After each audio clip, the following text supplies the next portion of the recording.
যশোরের মনিরামপুরের সুন্দরপুর ৮ নং ওয়ার্ডের বিএনপির একটি অফিসে প্রধানমন্ত্রী তারেক রহমান, বিদ্যুৎ প্রতিমন্ত্রী অনিন্দ ইসলাম অমিতের ছবি এবং একটি অফিস ভাঙচুরের অভিযোগ উঠেছে স্থানীয় ধুলিগাতি আলিম মাদ্রাসার অধ্যক্ষ মোহাম্মদ আব্দুল ওয়াদুদের বিরুদ্ধে। আজ সকাল থেকে এমন কিছু ছবি এবং ভিডিও সামাজিক যোগাযোগ মাধ্যমে ভাইরাল হয়েছে।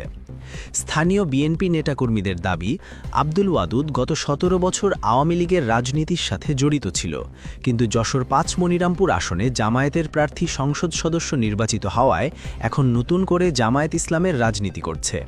সেই সুবাদে সে বিএনপির অফিস এবং তারেক রহমানের ছবি ভাঙচুর করেছে। এই ঘটনায় এলাকায় বেশ উত্তেজনা সৃষ্টি হয়েছে।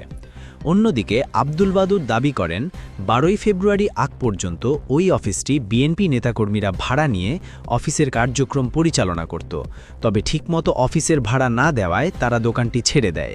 পরবর্তীতে ওই দোকানটি অন্য আরেকজনের কাছে ভাড়া দেওয়া হয়েছে। সেই সুবাদে অফিসের মালামাল সহ বিভিন্ন জিনিসপত্র সরিয়ে ফেলা হচ্ছিল।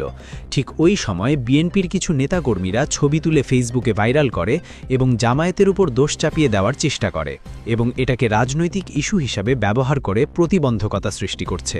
তবে এই ঘটনায় উপজেলা জামায়াতের আমির অধ্যাপক ফজলুল হকের কাছ থেকে এখনও পর্যন্ত পরিষ্কার কোনো মন্তব্য পাওয়া যায়নি।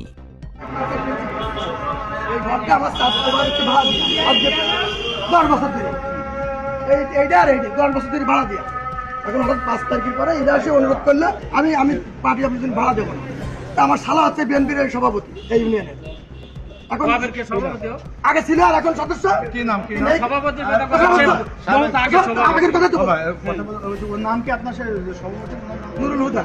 তার কাছে শোনেন, এবার মেলা আগের কেন আমি চিনি তো। হ্যাঁ, হুদা ভাই আমি করিস না। এবার শোনেন, এইবার আমার বললো যে আপনাকে একটা রুমের দরকার। আমি বললাম যে রুম তো কুমার দিয়ে, আমি এভাবে ঘর দেবো।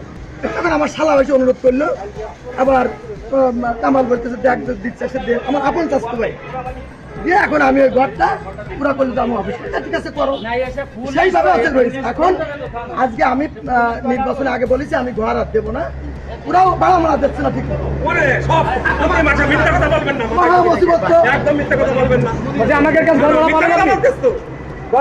আমি নিয়ে নিবা, কোনোদিন নিয়ে নিত।